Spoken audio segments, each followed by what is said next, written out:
매일 성경 묵상 나눔입니다. 오늘은 10월 10일 토요일입니다. 오늘 본문은 고린도후서 11장 16절에서 33절입니다. 본문을 읽습니다. 내가 다시 말하노니 누구든지 나를 어리석은 자로 여기지 말라. 만일 그러하더라도 내가 조금 자랑할 수 있도록 어리석은 자로 받으라. 내가 말하는 것은 주를 따라 하는 말이 아니요 오직 어리석은 자와 같이 기탄 없이 자랑하노라. 여러 사람이 육신을 따라 자랑하니 나도 자랑하겠노라. 너희는 지혜로운 자로서 어리석은 자들을 기쁘게 용납하는구나. 누가 너희를 종으로 삼거나 잡아먹거나 빼앗거나 스스로 높이거나 뺨을 칠지라도 너희가 용납하는도다. 나는 우리가 약한 것 같이 욕되게 말하노라. 그러나 누가 무슨 일에 담대하면 어리석은 말이 남아 나도 담대하리라. 그들이 히브리인이냐 나도 그러하며 그들이 이스라엘인이냐 나도 그러하며 그들이 아브라함의 후손이냐 나도 그러하며 그들이 그리스도의 일꾼이냐 정신없는 말을 하거니와 나도 더욱 그러하도다. 내가 수고를 넘치도록 하고 옥에 갇히기도 더 많이 하고 매에 수없이 맞고 여러 번 죽을 뻔하였으니 유대인들에게 40에서 하나 감한 매를 5번 맞았고 3번 태장으로 맞고 1번 돌로 맞고 3번 파산하여 일주야를 깊은 바다에서 지냈으며 여러 번 여행하면서 강의 위험과 광도의 위험과 동족의 위험과 이방인의 위험과 시내의 위험과 광야의 위험과 바다의 위험과 거짓 형제 중에 위험을 당하고 또 수고하며 애쓰고 여러 번 자지 못하고 줄이며 목마르고 여러 번 굶고 춥고 헐벗었노라. 이 외의 일은 고사하고도 아직도 날마다 내 속에 눌리는 일이 있으니 곧 모든 교회를 위하여 염려하는 것이라. 누가 약하면 내가 약하지 아니하며 누가 실족하게 되면 내가 애타지 아니하더냐. 내가 부득불 자랑할진대 나의 약한 것을 자랑하리라. 주 예수의 아버지 영원히 찬송할 하나님이 내가 거짓말 아니하는 것을 아시느니라. 다메섹에서 아레다 왕의 고관이 나를 잡으려고 다메섹 성을 지켰으나 나는 광주리를 타고 들창문으로 성벽을 내려가 그 손에서 벗어났노라. 오늘의 본문은 두 단락으로 나누어져 있습니다. 단락별로 살펴보겠습니다. 첫 번째 단락입니다. 내가 다시 말하노니 라고 시작하고 있는데 이 다시라는 말이 나오죠. 그러니까 내가 다시 말한다는 이야기는 뭐냐면 우리가 어제 봤던 11장 1절에서 나를 어리석은 자로 용납하라, 나를 용납하라 라는 말이 나오죠. 근데 그 말과 똑같은 말로 있습니다. 나를 어리석은 자로 여기지 말고 이렇게 이야기하면서 또 나를 어리석은 자로 여기더라도 내가 조금 자랑할 수 있도록 나를 좀 허락해달라 이렇게 말하죠. 나의 어리석음을 용납하라 또 용납하라 이렇게 말했던 것처럼 이야기하는데 어제 본문과 동일한 이야기를 하고 있습니다. 사도 바울의 어떤 사도직과 사역을 비방하는 자들을 향하여 이제 사도 바울이 자신을 변호하는데 그들의 그 사도 바울의 대적자들의 사용하는 논리와 그 언어와 그 방식을 통해서 사도 바울이 이제 자신의 사도권과 또 사역에 대한 이야기를 하려고 하는데 그 부분에 대해서 이야기하면서 사도 바울이 분명하게 밝히고 있는데 이것은 이제 내가 말하고 있는 11장 어제와 또 오늘에서 하는 이야기는 주님을 따라 하는 말이 아니다 이렇게 말합니다. 이 말은 분명하게 말하기를 사도 바울이 우리의 외모나 우리의 성취나 우리가 어떤 다른 근거들 예수 그리스도가 아닌 다른 근거들로 드러내는 것 그것을 자랑하는 것은 어리석은 일이다라고 분명하게 못을 박았는데 그래서 이제 주님을 따라하는 말이 아니다라고 말합니다. 그러면서 나도 이제 부득이하게 내가 내 자랑을 이야기하려고 하는데 그것은 주님의 어떤 논리나 주님의 가르침이나 주님의 마음 하고 관련된 부분이 아니라 부득불하게 내가 이 어리석은 자라고 말하는 사도 바울의 대적자들의 논리, 그들의 방법론을 따라서 좀 이야기하고 변호를 해야 될 것 같다. 이렇게 말합니다. 그 내용이 이제 여러 사람이 육신을 따라 자랑하니 나도 자랑하겠다 이렇게 말하는 부분이죠. 그러면서 이제 고린도 교회를 향해서 약간 책망의 말이 나오는데요. 너희는 지혜로운 자들인데 어리석은 자들을 기쁘게 용납하는구나 이렇게 말합니다. 이 어리석은 자들은 지금 오늘 계속 나오는 거죠. 외모를 자랑하는 또 자신들의 외부적인 어떤 스펙이나 이런 부분으로 너희들이 나를 존경하고 내 가르침을 받아야 돼 라고 말하는 사람들, 특별히 고린도 교회의 거짓 교사들과 거짓 사도들, 사도 바울을 깎아내리면서 자신들의 어떤 위치나 또 지위나 이런 부분들에 대해서 민감한 사람들, 이제 이런 사람들이라고 이야기할 수 있는데 보면은 누가라고 하는 사람들이죠. 결국은 이 어리석은 자들인 거죠. 근데 그 사람들이 뭘 하고 있냐 한번 보십시오. 너희들을 종으로 삼거나 잡아먹거나 빼앗거나 스스로 높이거나 뺨을 칠지라도 너희가 용납한다 이렇게 말하고 있습니다. 이것은 사실은 오늘날도 교회 안에서 일어나는 일들이죠. 사실은 능력 있는 하나님의 종이라고 말하고 따르는 어떤 목회자들이나 그 리더십들이 이렇게 성적인 부분에 있어서 범죄로 드러나는 부분도 사실은 이 맥락 속에 있는 거죠.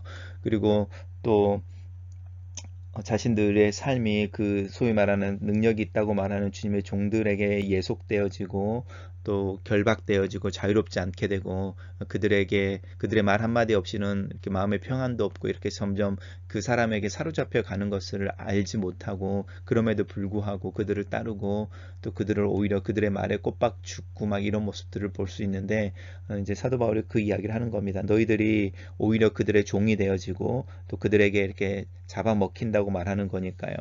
너희들이 그들에게 바치고 또 그들을 서포트한다는 이유로 너희들이 흘렸던 그 땀의 열매들이 그들에게 이렇게 다 뭐라고 그러죠? 이렇게 바쳐지고 그게 이제 사로잡힌다는 부분도 마찬가지일 텐데요.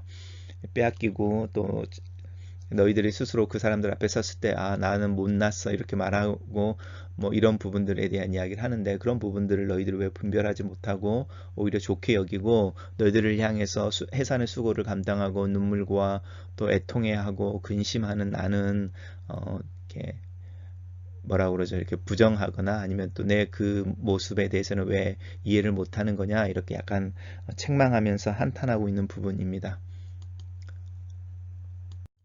단락을 요약해 보겠습니다.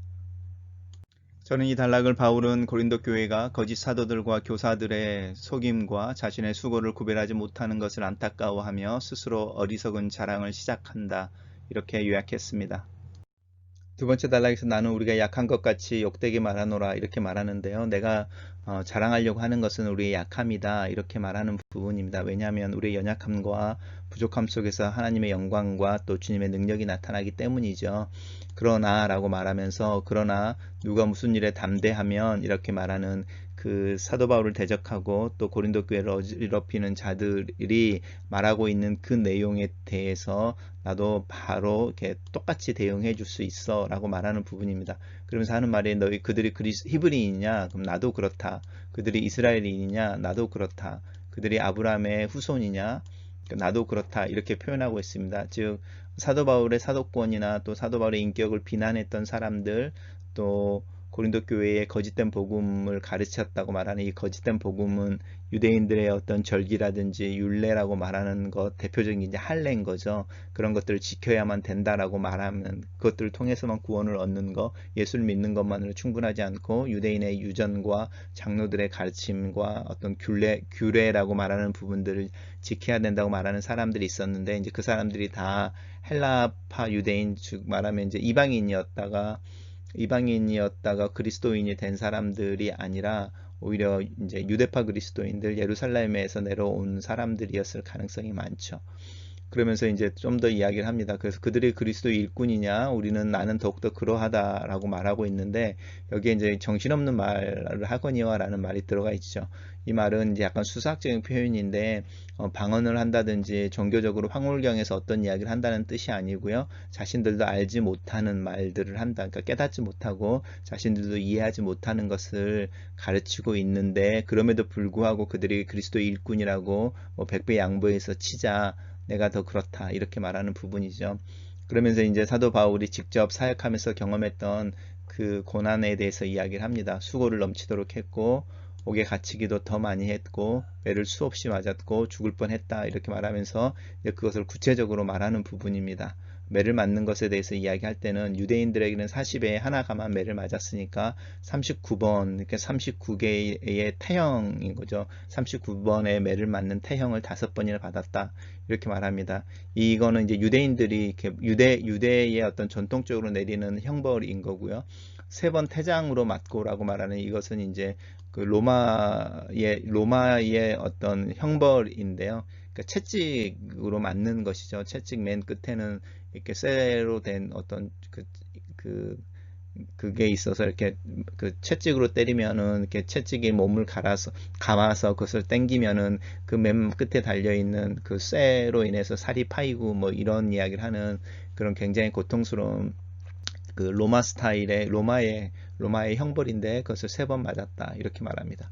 한 번은 돌로 맞았다. 그리고 3번 파산하고 또 이게 이제 파선이니까 이제 배 이야기 하는 거죠. 그래서 일주일을 이제 배 깊은 바다라고 말하는 이제 바다 한가운데서 이렇게 뭐라고 그럴까요? 그 생사의 기로에 서 있었다 이런 이야기를 하는 부분이고요.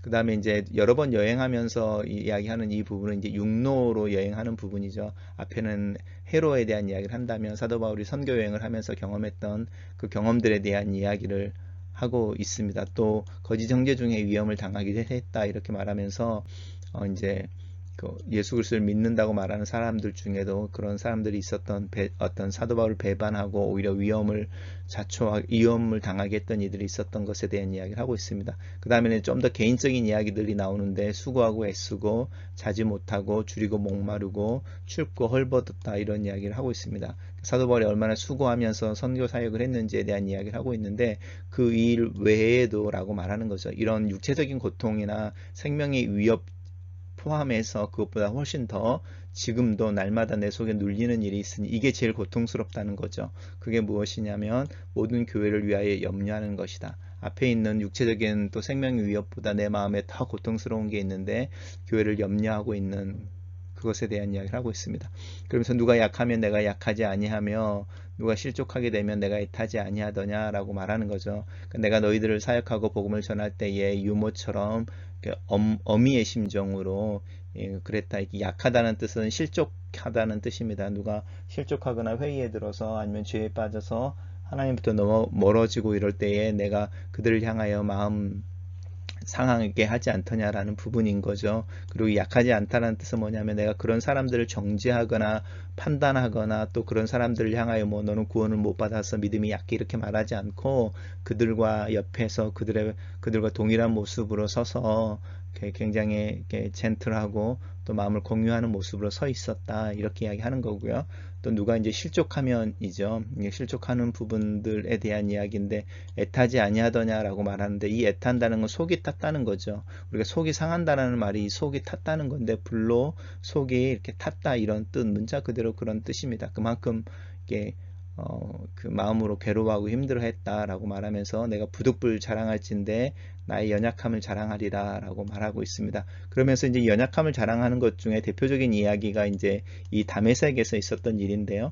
이게 이제 사도행전에 나오죠. 사도행전 9장에 사도 바울이 다메섹에 있는 그리스도인들을 사로잡아 오기 위해서 다메섹으로 가는 길에 예수님을 만나게 되고 예수님의 빛 가운데 나타나셨을 때 그 빛을 보므로 사도 바울의 눈이 이제 멀게 되잖아요. 그럴 때에 또 이제 예수님이 그 다메섹에 있는 그 아나니아라는 이제 제자에게 나타나셔서 사울이 사흘 동안 금식하고 아무것도 먹지 않고 기도하고 있는데 그에게 가서 안수를 해라 이렇게 말하는 장면이 나오고 그 안수를 받고 이제 사도 바울이 눈이 다시 시력이 회복되어지고 또 3일 동안 금식을 했으니까 그 몸을 추린 후에 바로 이제 하는 활동이 뭐냐면 예수를 하나님의 아들이라고 이렇게 이제 증거하고 전도한 일을 바로 이 회심 직후에 바로 시작하는 거죠.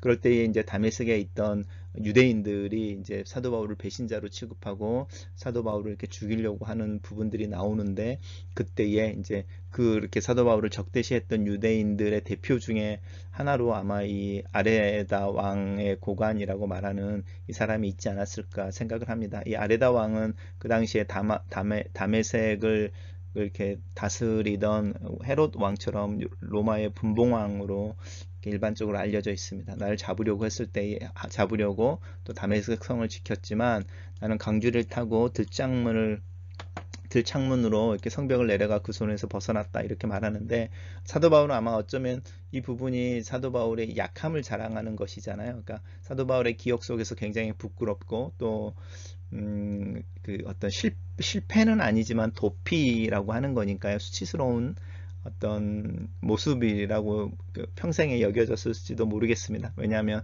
내가 약한 걸 자랑한다고 말하면서 다메섹에서 예수를 믿자마자 전도하는 중에 핍박이 일어났을 때 그 핍박을 피했던 그렇지만 그 전에 자기가 이렇게 그 증인으로 서서 이렇게 죽였던 스데반의 믿음과는 다른 거잖아요. 스데반은 거기서 순교를 당했는데 이제 사도 바울은 이렇게 도망친 거잖아요. 이제 이런 부분을 볼 때 사도 바울의 마음 속에는 자신의 첫 번째 어떤 이 다메섹에서 있었던 일이 두고두고 하나님 앞에서 또 자신의 믿음에 대한 이야기를 할 때마다 아, 내가 도망을 쳤지, 내 목숨 살겠다고 피했지, 이렇게 말하는 어떤 수치스러운 부끄러운 약한 부분의 대표적인 기억이 아니었나 싶습니다. 단락을 요약해 보겠습니다. 저는 이 단락을 바울은 자신의 대적들과 같이 유대인으로서의 혈통을 가지며 그리스도의 일꾼이라고 말한다. 하지만 그들과 달리 바울은 자신의 사역 속에서의 실패, 고난, 그리고 자신의 약함을 자랑한다. 이렇게 요약해 봤습니다. 바울은 고린도 교회가 자신들을 속이고 사로잡고 빼앗고 자신들을 무시하는 이들을 더 용납하고 정작 자신을 위해 수고하고 또 관용과 사랑의 수고를 감당한 바울 자신보다 그들을 더 인정하는 것을 속상해한다. 왜 사람들은 자신들을 사로잡고 종으로 삼고 빼앗고 자신들을 정죄하고 낮게 여기는 사람들에게서 힘을 느끼고 매력을 느끼고 오히려 능력이 있다고 생각하며 그들을 따르는 것일까? 나는 내가 본받고 따르는 이들을 말씀 안에서 잘 분별하고 그들을 따르고 가르침을 받을 때에 그들은 내 삶에서 경험되어지는 열매들이 하나님이 원하시는 것인지 아닌지를 구별하는 분별력을 가지고 있는가? 스스로 자랑하고 자신의 외모와 소유, 배경과 같은 외적인 것을 통해 사람들의 마음을 사로잡으려고 하는 것은 어리석은 일이다. 그렇게 자랑하는 이들도 어리석지만 그 자랑에 넘어가 자신의 마음을 내어주고 순복하는 이들 또한 어리석다. 이 세상은 자신을 알리는 것을 미덕으로 삼으며 사람들은 자신보다 더 나아 보이는 사람들에게 고개를 숙인다. 사람들의 마음을 얻는 방법이 내가 그들보다 더 나음을 드러내는 것이라고 이 세상은 말한다. 하지만 주님은 뭐라고 하시는가? 섬김과 눈물 또 고통과 수고를 통해서 복음이 흘러가고 마음이 하나님께로 돌아온다고 하신다. 나는 주님의 소리를 따라갈 수 있을까? 두 번째 묵상 포인트입니다. 바울은 하나님께서 자신의 진실하심을 안다고 말한다. 사람들의 평가와 판단에 연연하지 않고 자신의 수치와 약함을 드러낼 수 있는 용기의 근원이 바로 하나님이 나를 아신다라는 고백이 아닐까 싶다. 나는 부당한 오해와 비난을 받을 때에 하나님께서 내 마음과 내 사정을 안다고 아신다고 고백할 수 있을까? 하나님 나를 아신다는 믿음 때문에 낙심하지 않고 내게 주어진 일을 계속할 수 있을까? 바울이 가진 고린도 교회를 향한 하나님의 열심을 2절에서 말하는데 하나님의 질투라는 의미이다. 질투는 싫어하는 것을 의미한다. 내가 사랑한 이를 향하여 가지게 되는 부정적인 형태의 감정이다. 내가 사랑하는 이가 나보다 더 사랑하는 것이 있을 때에 가지게 되는 사랑의 또 다른 감정이다. 바울은 고린도 교회를 향하여 자신의 사랑이 이 질투라는 감정으로 신작하여 자신이 더 수고하고 더 사랑하고 있다는 것을 주장한다. 바울의 이 애타는 울음이 자기의 매력을 드러내는 것이 아니라 오히려 자신의 약함을 드러내는 방법으로 나타나고 있다. 세상의 논리로는 이해가 되지 않는다. 자신의 매력을 어필하는 시간에 자신의 약함과 부족함을 자랑하는 일은 없다. 바울은 자신을 자랑하는 것이 아니라 그럼에도 불구하고 자신을 통하여 일하시는 하나님을 자랑하고 있는 것이다. 나는 아직도 바울처럼 나를 비난하는 이들을 향하여 또 나보다 다른 이들을 더 사랑하는 이들을 향하여 내 약함을 드러내고 내 부족함을 더 인정하는 것을 생각할 수 없다. 오히려 나를 변명하고 내가 잘할 수 있는 것과 더 나은 것을 드러내려고 애쓴다. 주님은 나의 약함을 통해서 드러난다는 바울의 원리 앞에서 나는 얼마나 내 자신을 더 죽이고 버려야 하는 것일까? 글로 쓰는 기도입니다. 살아계신 하나님, 하나님의 임재를 이야기하고 전지전능하심을 고백하면서도 하나님이 나를 보고 계시고 또 알고 계신다는 사실을 잊어버리곤 합니다. 내 형편을 아시는 하나님이 계신 것과 하나님께서 내 마음을 살피시는 분인 것을 기억하므로 이 세상의 평가와 시선이 아니라 하나님의 평가와 시선에 민감한 자가 되게 도와주시옵소서. 내 연약함과 약함 속에 하나님의 은혜와 능력이 드러나는 것을 믿습니다. 사람들의 마음을 얻기 위해 나를 가장하거나 그들보다 더 나은 사람으로 나를 드러내기 위해 애쓰는 내 모습을 긍휼히 여기소서. 내 실패와 부끄러운 일들을 담담하게 이야기할 수 있는 믿음을 허락하소서. 나로 섬기는 자가 되게 하시고 위로하는 자가 되게 하소서. 다른 이들을 향하여 주장하는 자세를 취하지 않게 하시고 나를 더 드러내어 그들의 마음을 사려고 하는 유혹에서 벗어나게 도와주소서. 외모와 외적인 스펙을 강조하고 스스로를 더 잘 알려서 자신이 탁월한 사람임을 주장해야 하는 시대를 살고 있지만 주님을 신뢰함으로 낙심치 않고 교만하지 않게 하시고 내 모습을 그대로 드러내며 내 연약함 속에 나타나는 하나님의 영광과 은혜를 오히려 기대하는 용기와 믿음을 더하여 주시옵소서. 아멘.